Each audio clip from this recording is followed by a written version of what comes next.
So before we get started, we start recording training sessions, Zoom sessions, and consultations. For your harness, I'm gonna actually have you, is that a slip leash? Yeah. Go ahead and move the slip leash up here. Yeah. Usually it's up there. I usually use just the slip leash. I brought the Harness for extra. No, totally, in case we need to. Good. And then don't worry about your harness. Okay. Use your slip leash.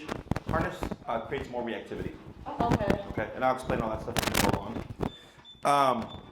So I just read over your consultation. He's bitten one person, was it? Like a boyfriend or something? Yeah, my sister's boyfriend. Okay. And it was when I was house sitting, and no one ever really visited, and they came through the garage. Mm-hmm. So yeah, I'm not sure. I wasn't there. I'm not exactly sure how that happened and why he's never done that before. Okay. And then a dog, which is very rare because he loves dogs and playing with dogs. I take him to the dog park. He always wants to meet the dogs. Like he loves dogs. Okay. He goes nuts like about dogs. Okay. And so he got out of the garage and ran, and this woman was walking her puppy. Yep. And ran, and then so he was jumping. It didn't seem like he was being very aggressive when I got there, but then the dog bit me, and then he bit the dog. Okay. So I don't know if that's like what made him become aggressive. Then he was aggressive. Sure, makes sense. So those are the two times? Yeah, he's very protective over me and like the home and the car. Okay.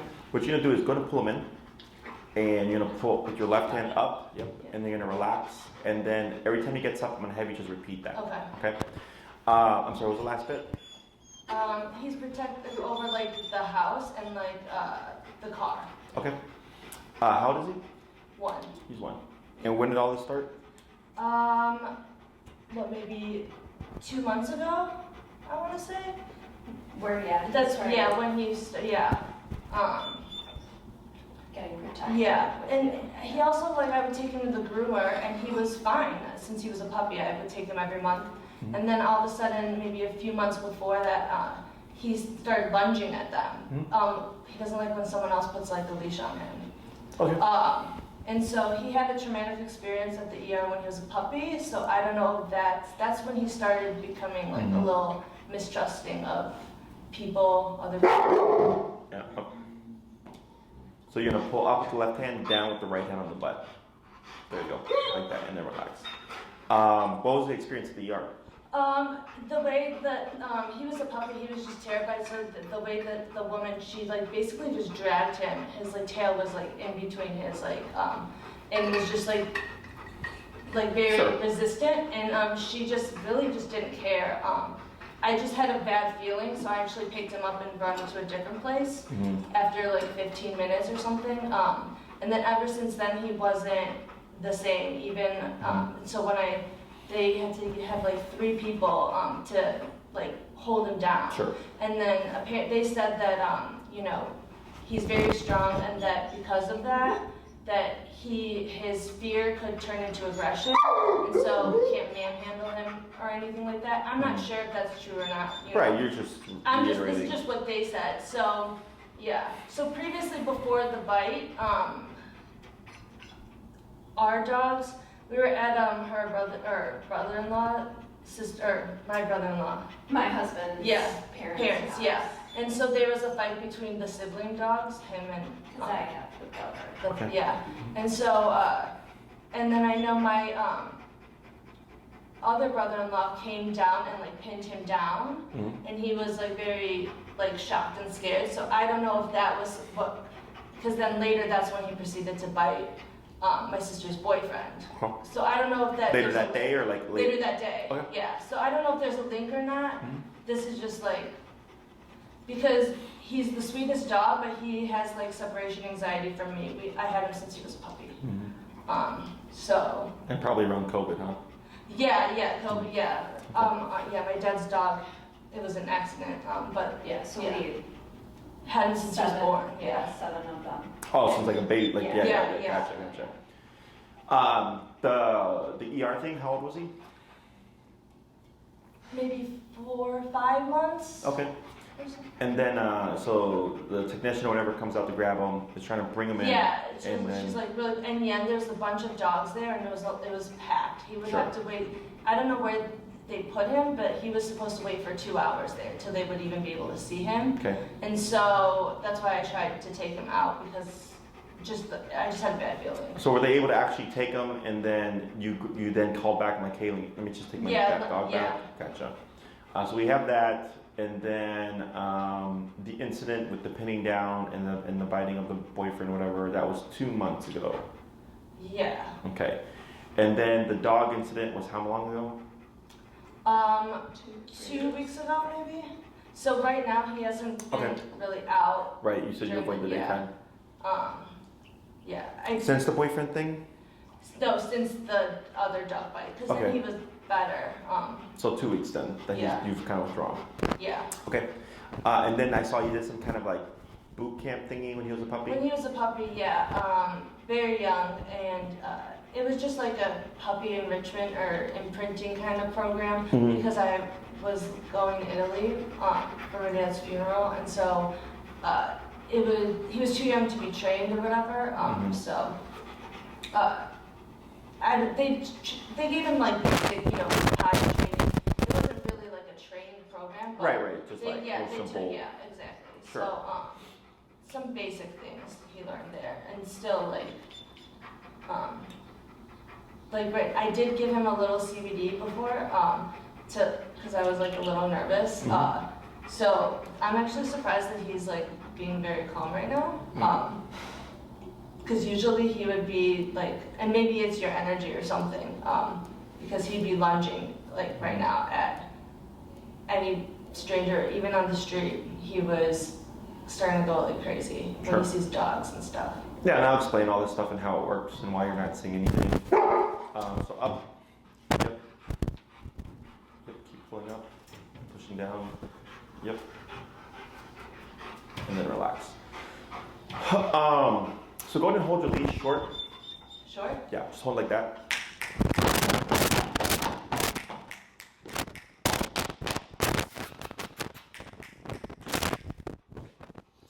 You can relax. Oh, I forgot to mention, I did have another trainer come do a consultation at my house, and he went to the same person that he stayed with when he was a puppy. Yep. And so he came and he opened he was shaking in the cage, like terrified. Mm-hmm. Terrified. Yeah, bring him in. Pull, pull, pull, pull, pull, pull, pull. There you go. And shaking, I've never seen him like that scared. And he let him out, and then later when we were in my living room, he went with the leash towards him and me. And I don't know if it was because of the leash or because he was coming towards me too, Mhm.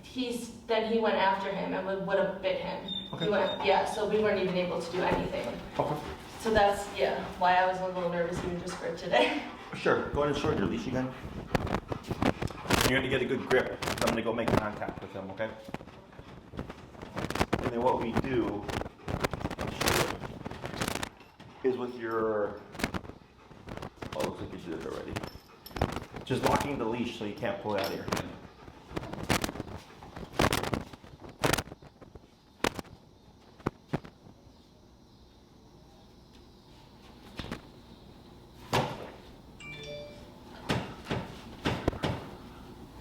Should I hold him back? No, you're good. Just what you're doing is fine. He jumps on me that's what he does. For protection. Yeah. So pull up and then push his butt down.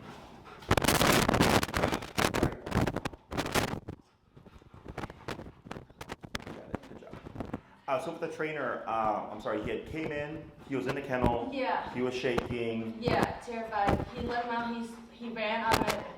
To me and started jumping on me like he just did now. And then later he was sitting by me. He went to put a slip lead on him, and then he went after. He was even scared. I could tell. Yeah. Sure. He punched him in the nose to Sure. get him to. Because he. Don't worry. I get it. I deal with this shit all the time. So the issue with your dog is one, overstimulation. a little bit of anxiety, at least in this kind of context. Separation anxiety and anxiety are two different things, just so you know. He's definitely not a confident dog, because right now when I went to go touch him, he was kind of like really unsure. If he was really aggressive, he would have tried a bite right there. Yeah. He's not what I would pick up as a nervous dog. That's why I started doing all this noise stuff, because a nervous dog will calm down, and then when something changes, they'll trigger. So that was my first impression. I'm like, am I dealing with a nervous dog? So that's why I said short your leash, and I did this stuff, and he just looked at me. He didn't care at all. So he's not nervous either. Definitely some anxiousness, but I'm picking up more stimulation stuff than anything.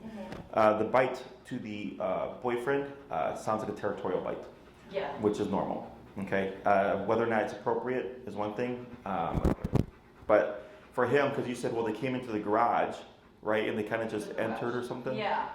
So like, I have to give you an example. I had a case, Yorkie, I had him for 5 years, and in 5 years bit one person.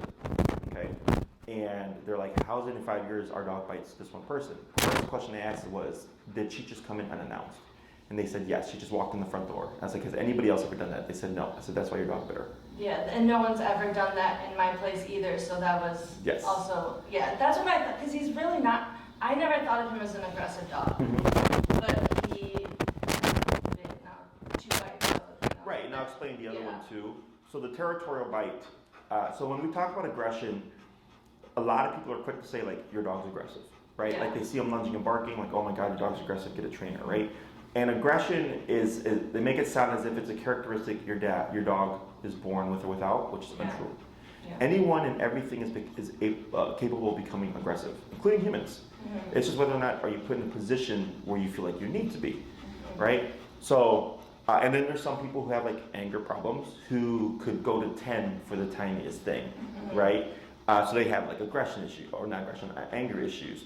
Or you get people who like redirect and want to punch walls for the tiniest thing, right? So a bit more aggressive than the average person. Most people, you build before it's like finally you're shouting or whatever, right? Same thing for the dog. Most dogs, there's steps or precursors, and then you get aggression. In the case of the territorial bite, which can seem like a 0 to 10, it's because it technically in his world is an extreme. Someone just randomly walked in unannounced from the garage, and he's like, whoa, this has never happened before. So he goes into defense mode, because he's thinking kill or be killed. That's a dog's primary instinct, to survive and replicate, okay? So that's where that bite came from. So in my book, I don't say you have an aggressive dog, I just say we don't let random people walk in. And we want to make sure that we address when people come in, if he's being territorial or if he's being, which I'll get to that too, with the trainer, or getting him to calm down. So he's like, okay, like you're in charge of the situation here, I don't have to do anything, okay? So that bite to me is a valid bite, meaning I get it.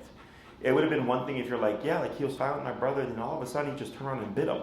Then I'm like, okay, like that's kind of out of the ordinary. And or he bit my sister's boyfriend or whatever, and he's met him a million times and they're great friends or whatever. So then I go, well, what happened around the bite? Well, my sister's boyfriend was picking up his bone.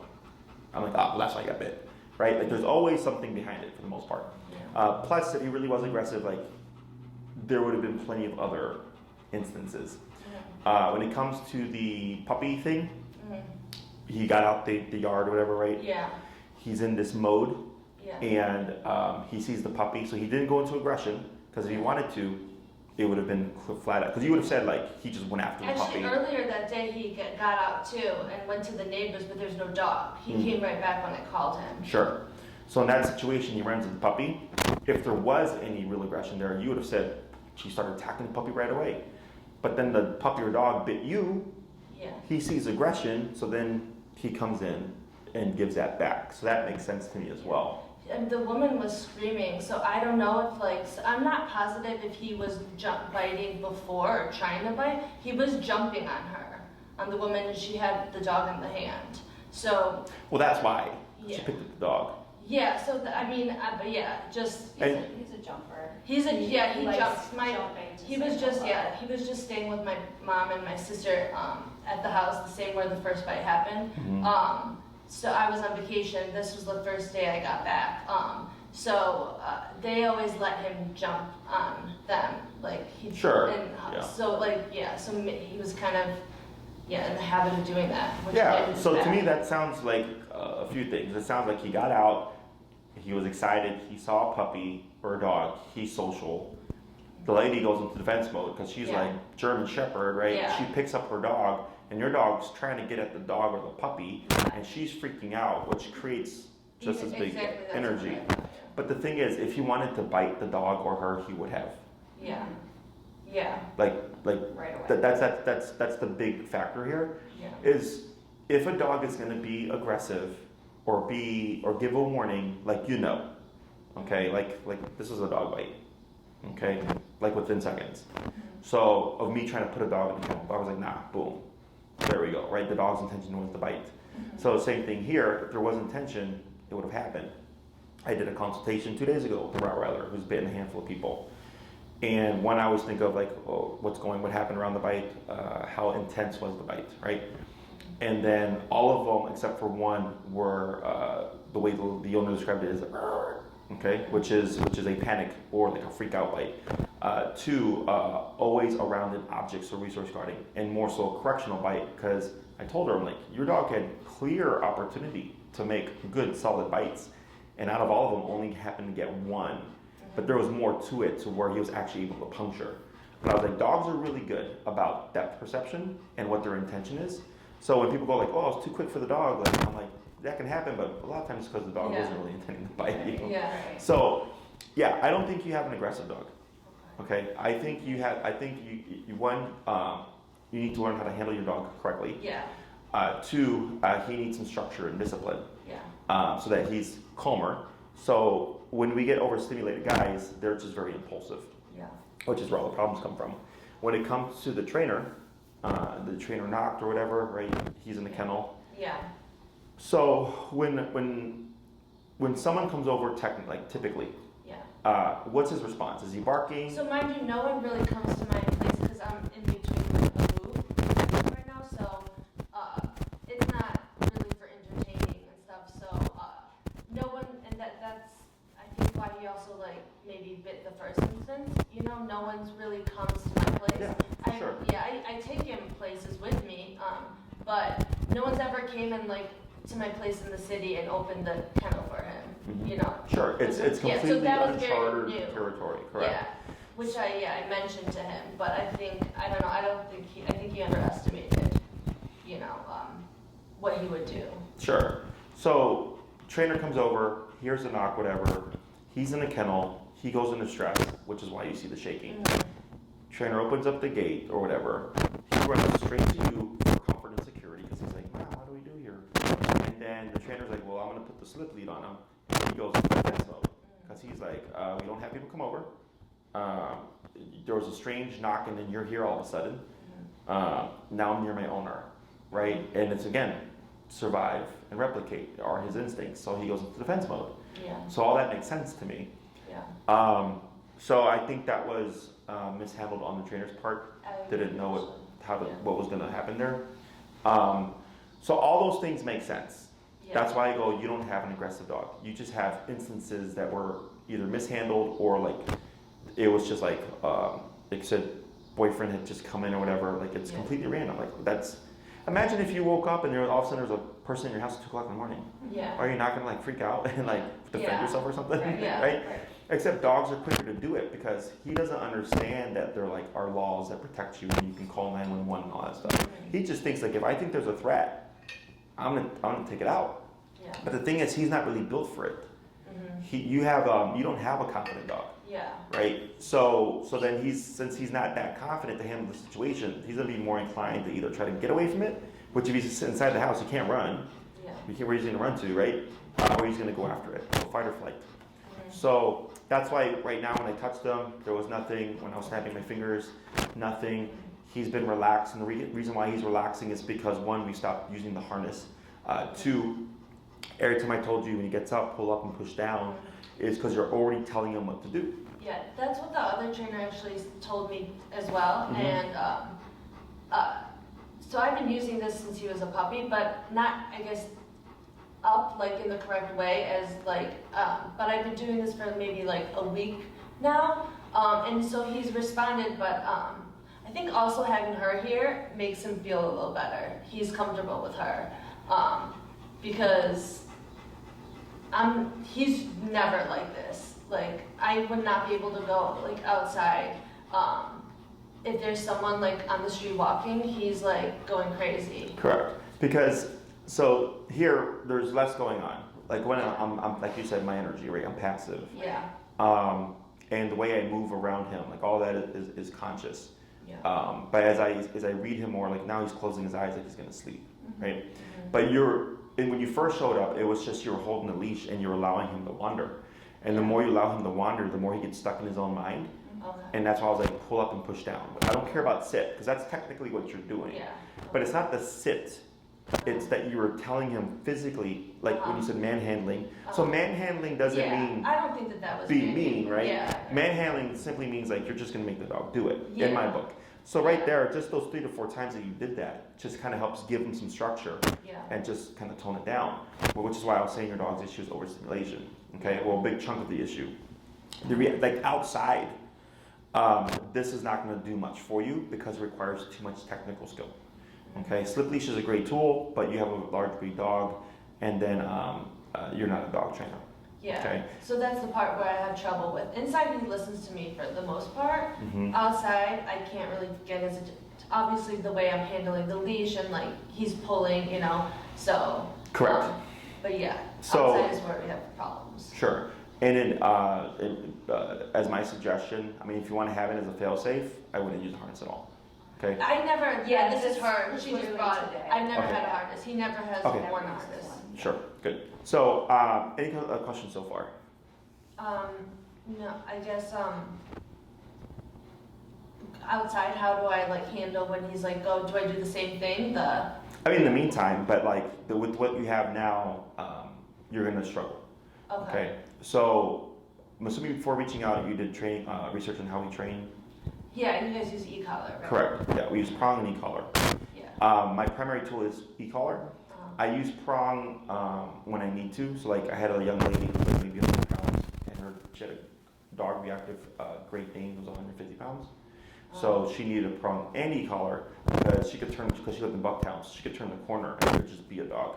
So that was like, so she had the prong collar just in case she needed immediate leverage, but then the e-collar, because she wasn't strong enough to obviously like physically control the dog, is the e-collar allows her to stop and control her dog despite the fact that he was 1.5 times her size.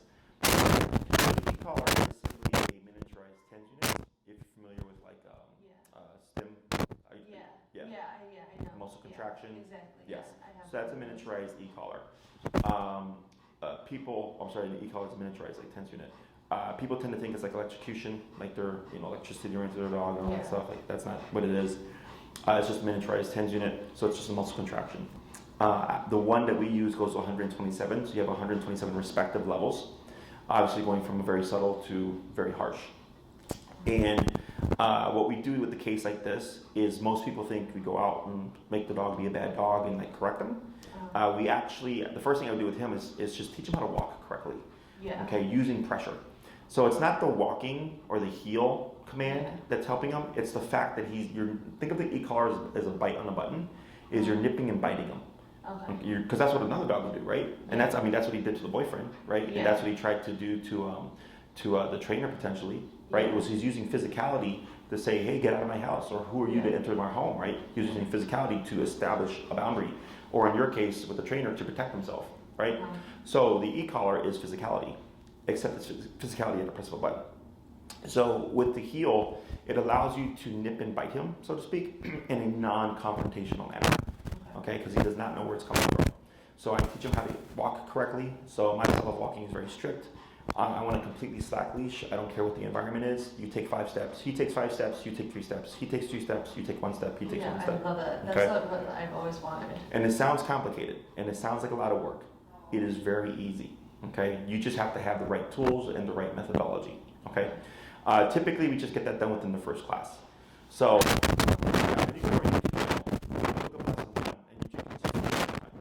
Okay, so you'll pull them in, and then up, and then down on the butt. Push, push, push, up. Yeah, pull them in. There you go, now relax, that's fine. So, it usually just takes a class to achieve that, Then the hard part is, of course, you have to do your homework, and then you have to hold them to that standard. Yeah. The problem with people is that they see a great improvement, and then they get a little bit lenient because they're like, well, I don't need the dog to be like a robot. I'm like, well, it's not about being a robot, but you need tightness and strictness in order for the dog to like do good. Yeah. And it has to be very black and white. Dogs don't thrive in gray area. They thrive in black and white area, okay? So first class is almost always the heel, okay? And I see, what does this fix? So then you come back class 2 and you're like, man, Jesse, started walking my dog during the daytime, started going to the park with other dogs, people walking around, bikers, rollerbladers, strollers, all that stuff, Oh, yeah. right? We live right by the dog park. So Sure. There's lots of that. All that stuff, right? Yeah. And then you tell me, you're like complete 180, or you tell me 80% better, 20% is still kind of lingering. I'll go, what is the 20%? A dog lunges at him, he lunged back. I go, that makes sense, because it's a more extreme situation. Or it could be like there was a skateboarder that just came out around the corner. It might make sense because it was sudden, right? And we make some adjustments. We work on the second half of the heel. You go, you do your homework, you come back, where are we at? Completely different dog. I go, great, because in my book, from what I'm seeing, you don't have a dog with issues. You just have a dog that was mishandled, was territorial, which isn't technically wrong, and is overstimulated. Okay, and all those things put together end up being into a problem. Okay, so by the third class, if what I'm assuming is correct, we could already start jumping into recall, or the next thing we'd have to do is people entering the home, how to handle territorial behavior. Yeah. So someone entering and him biting them isn't the problem, it's the symptom, right? And he's biting them because he's going, this is our territory, get out of my house. So you need to tell him to knock off the territorial behavior. So if he's not being territorial, there's technically nothing to fuel the biting. Does that make sense? Yeah. So that's usually, that's in home class. Yeah. Where after the second class, I'd ask you, like, what do you want to work on? And if you're like, hey, I'd like to work on the territorial behavior, then the third class we'd want to schedule for in-home. Okay. And then there's an upcharge for that because we mainly train out of here or Oz Park because it's very busy over there. So it's nice because you're outside, and we would have met at Palmer Square because that's where I was. But I usually train out of Oz Park, and it's crazy busy there. So you're like there real time, and you're like getting it done. I've seen your videos on that. Yeah. Which is, I Great. mean, and that is, with the dog walking at the side, like with no leash, and Yes. I mean that's amazing. I would like, it's my dream for him to be like that. I've always wanted that. It's easy to do, it just takes time, okay? And the right methods and methodology, of course, or tools. So, so 2 classes on heel, third class could be people coming into the home, and that kind of dictates things a little bit. So like, let's say you're able to shut down the territorial behavior, but he's gonna be a bit uncertain, because like you said, not many people come to your house, you don't really entertain there, plus COVID, right? So like I had a client who had a puppy during COVID, the friendliest, dopiest dog or puppy, and then COVID happened. And then like 3 months later or so, they finally had their first guest, and then the puppy was more of like a teenager and bit the guest, right? And I was like, it makes sense because of COVID, like everything flipped. So I told them, like, I was like, there's no guarantee we can get your dog to be back to like stupid happy-go-lucky, but we'll get control. So then he handles the entrance exercise, and let's say you have like a couple of friends come over and you're like, hey Jesse, I did the exercise, and like he was very relaxed and he sniffed them and he wagged his tail and he like asked for attention. I go, great. Because you have communication now, he's not thinking like this person is coming in unannounced or a potential threat. He's thinking, oh, mom is telling me these are her guests and like I need to just chill out. And that's what kind of dictates things.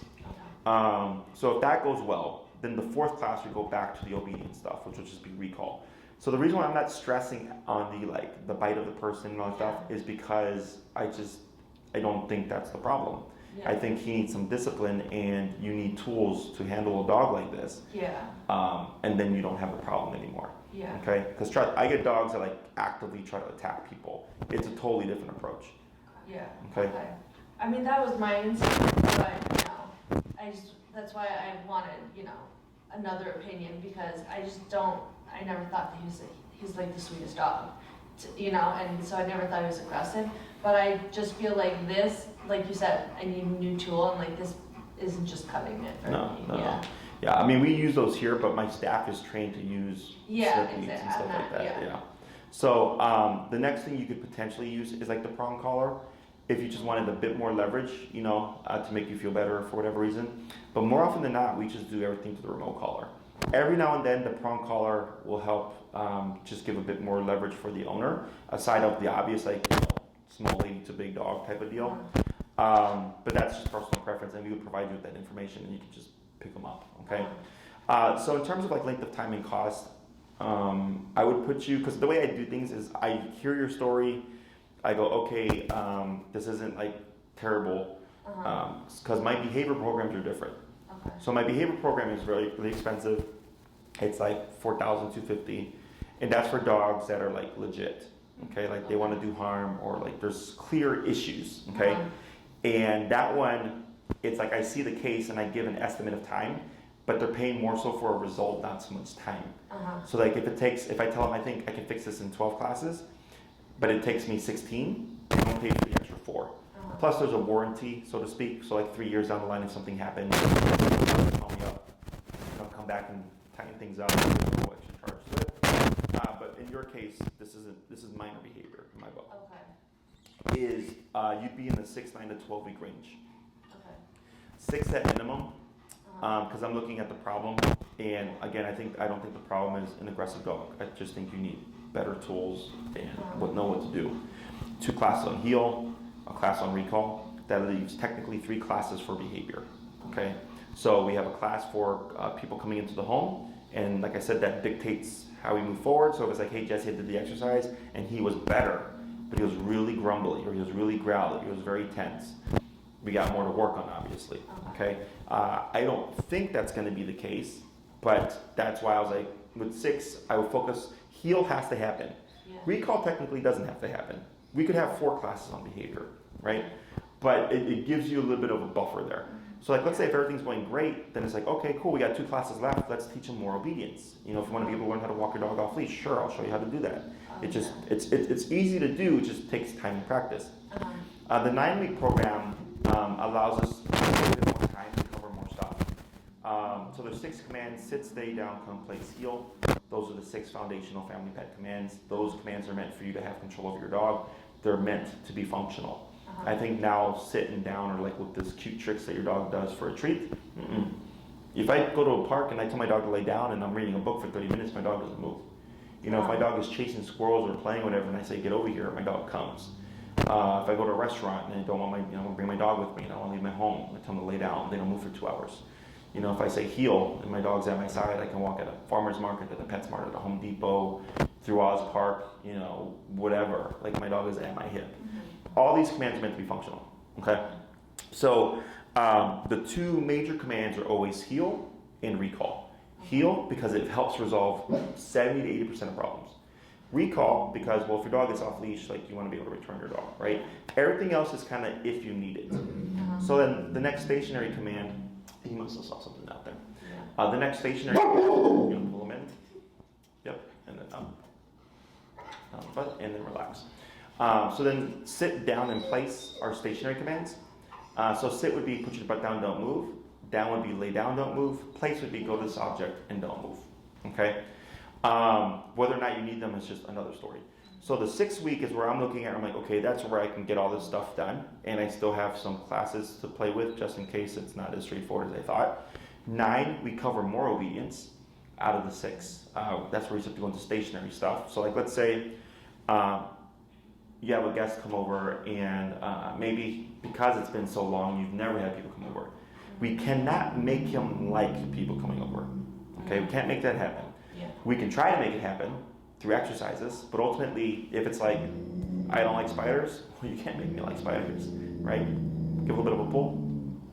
Pull. Pull. And then, yep. There you go, and relax. Maybe it's the camera.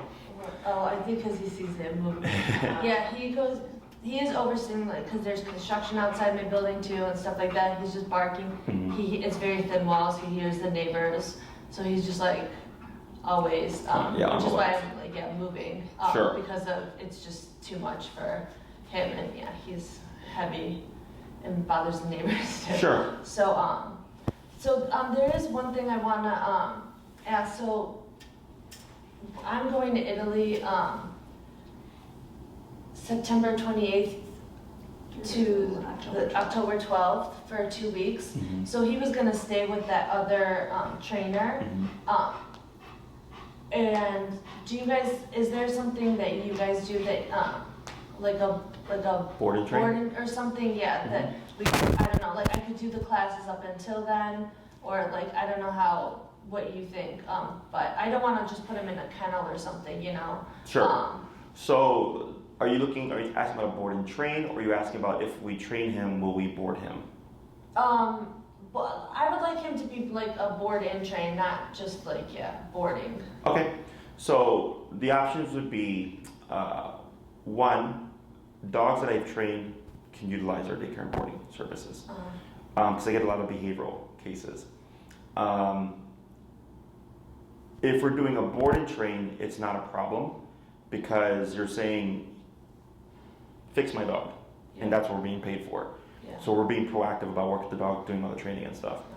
If you did training and then we boarded your dog, and I'm just giving your options, that's also fine, because your dog already has a baseline of all the stuff that we don't anticipate to have problems. Plus, if we do see something, we have the tools to address it. Yeah. You know, so your options would be, one, you could do in person until then, and then you would set up boarding. If we're doing in person, there may be a little bit of a delay because my schedule is so booked, depending on your availability. Okay. And Maria knows that stuff. I don't. Okay. The great thing about in person is that you learn everything yourself. Yeah. You, like in the videos that you see, like we train those people to train their own dog, Yeah. right? So you learn a ton more.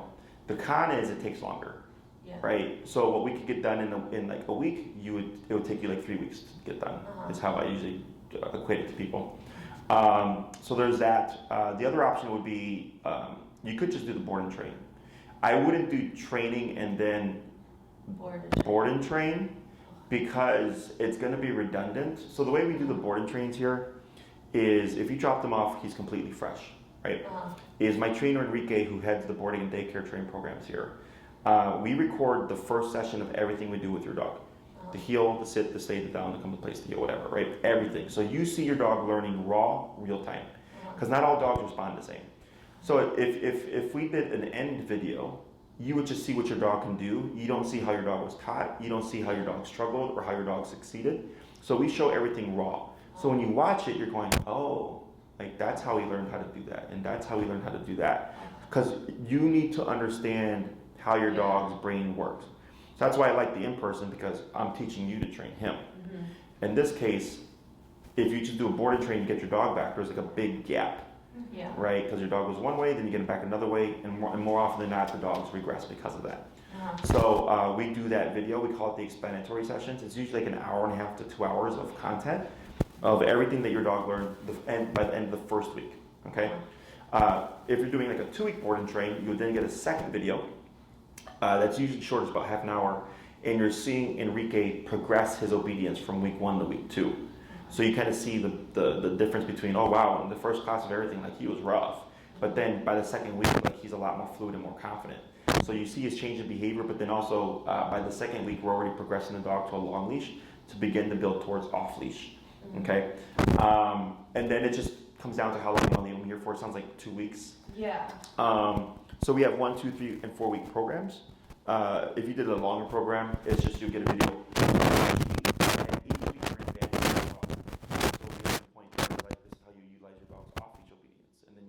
You have to watch it, and then we have to transfer everything to you. Otherwise, if you just take your dog and tell him to sit, and you don't know how to reinforce it or whatever, like it's going to cause a disconnect. So then you have follow-up lessons. So then what we always suggest to people is watch the videos, take what you can, and apply it. You're going to screw up, okay? You're not going to mess your dog up or anything like that, but you're going to make mistakes, or you're not going to understand something. Then you schedule your follow-up and go, hey, I'd like to schedule my follow-up with Enrique.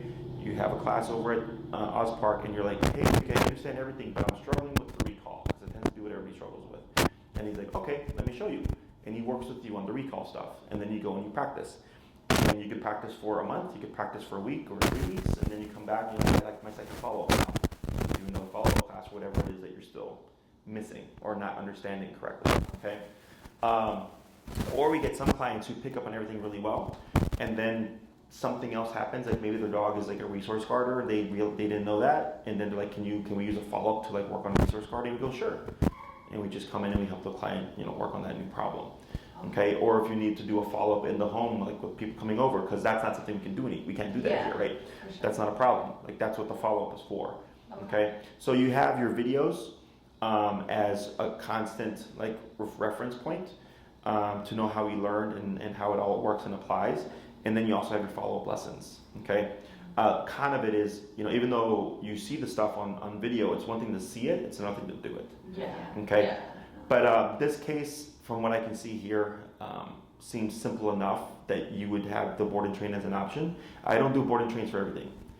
I get some cases where the client wants to do a board and train, and it's easy money, but I know that one, we're either not going to see the problem that the owner is having, or two, it's a case where the owner really needs to do the work themselves. Okay, this is, it's more so understanding how a dog's brain works, how to handle certain situations, and all the obedience stuff is not going to be a problem. The obedience stuff is always the easy part. It's the behavioral stuff that's more challenging. Okay, other questions? So I guess.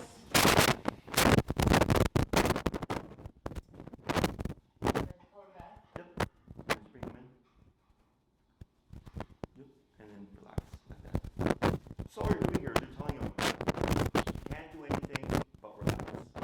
We're not telling them to sit her down. You're just telling them relax. Okay. And that's why he's Being more mellow, yeah. I mean, I see a huge difference, like right now, just like, from how he usually would be, yeah. But yeah, so I guess, so then in my case, like, it'd be better to do the board and train when I leave, and then do the follow-ups to. Yeah, and you can, if you need more classes, you can always purchase more classes. Okay. But if you did the in-person, Yeah. and then he had training here, Yeah. a lot of it would already be done. Yeah. So it'd be one thing if you completed a program and then you wanted to do like a tune-up program. That's different. Okay. But because there's most likely going to be delay in the time between I can see you and all that stuff. Plus you get the follow-up classes. So you're going to have like 20 classes, and it's like, what do I do with all these classes? There's a ton of stuff to work on. Yeah. As I would say, in your case, if you're going to leave for a couple of weeks, it would be more economical to just send him up for board and train. Okay. I would say he's a candidate for board and train. He's not difficult or whatever, in my opinion. And do you guys, would you interact with, like, socialize him with other dogs? Yeah. Okay. Yeah. So if we have a He gets overexcited. yeah, and we do now typically I don't think your dog is aggressive, right? Yeah. What I would do is I always put things on Enrique, and I tell Enrique, go by your judgment, right? Because the first week or first few days a dog is here, they're usually stressed out because they're completely foreign to the environment. So we usually don't do interaction the first week or so. But if I know we have a social dog, I'll tell them, like, maybe 3 to 4 days in, they can try. Otherwise, if we have a dog that we're doing a boarding train for who is known to not be social, we wait a week, get all the training and discipline in first, let them relax a bit in the environment, and then by week 2, we start the socialization process. Okay? Otherwise, it can just be overwhelming. I mean, whatever you guys think, of course. Another thing that you could do is, what neighborhood are you in? Right now I'm in Old Town. I'm on Larrabee and North Avenue, basically. Sure. But I will be moving though, so that's why actually the follow-up is good to be in like my In a new place? in case there's some problems that arise there. Sure. Which should be probably like 2 months or so. Sure. I should be there. The only thing, and this is just if you want it to be a smoother transition. Yeah, it's in Bucktown. Sure. Is we do the evaluation. We don't need to for board and train because when you give us a board and train, you're telling us, like, train my dog, and here are the tools. But the evaluation is more so for your dog's benefit. It allows us to acclimate him to the environment so that when you drop him off at the board and train, that it's not like a slap in the face. Okay. Okay, it's not necessary, but if you and because in the evaluation, what they're trying to see is the dog social. And then this way, if they do all that stuff, because that's the intention of the evaluation, like what is this dog okay with? So when you drop him off for the board and train, they're like, oh yeah, he's here. Okay, cool. We already know he's good with dogs because we socialized with him before. Plus, he's already familiar with the environment, already familiar with the handlers. He's stressed out during his stay, and the evaluation is only like $60 for 3 days, so it's $20 a day. Okay. Okay. Oh, so it's like, so I'll be doing him every day for 3 days? No, you could do like once a week, Oh, or okay. you could do like Monday, Wednesday, Friday of the week. Because he'll freak out, yeah, because then he'll be very stressed, Mhm. which I think might be part of the issue with like, he's always afraid I'm gonna like leave him or something and not come back. Sure. Oh, which reminds me, the separation anxiety. I forgot about that. That's the hardest thing. Yeah. Okay. Now, when you leave, is he like lunging and barking, or? So I got him, he stays in his, crate. Yep. And he, like, I've been working on training, so he'll go when I tell him to go, but he doesn't like it necessarily. I think he's a little stressed when I'm gone, because I just come back, I see him, and sometimes he'll be, I feel like sometimes he doesn't sleep, like, at all during the time I'm gone, and he won't eat or, like, drink usually. He's gotten a little better with it, but, Yeah. so, he definitely doesn't like when I'll put him like someone's, if I have like a delivery, he doesn't want to be like separated from me. If like he won't sleep in another room by himself. He always has to like be by me. He like, it's if I put him in the crate and I'm still in the house, like he'll be good for a decent amount because I've been trying to do that to like Sure. get the separation like under control. But yeah, if he'll whine and cry. And yeah, if he wakes up, he'll panic if he like falls asleep and I'm not right by him. So like he definitely he's gotten better with it, but I can't go and open the door and he'll freak out like if I like leave the house for a second. Okay. If he's not in the crate. Is when you leave, if there's like excessive barking and stuff, there's some stuff that you just can't do anything about, like salivating and sometimes peeing and pooping due to stress.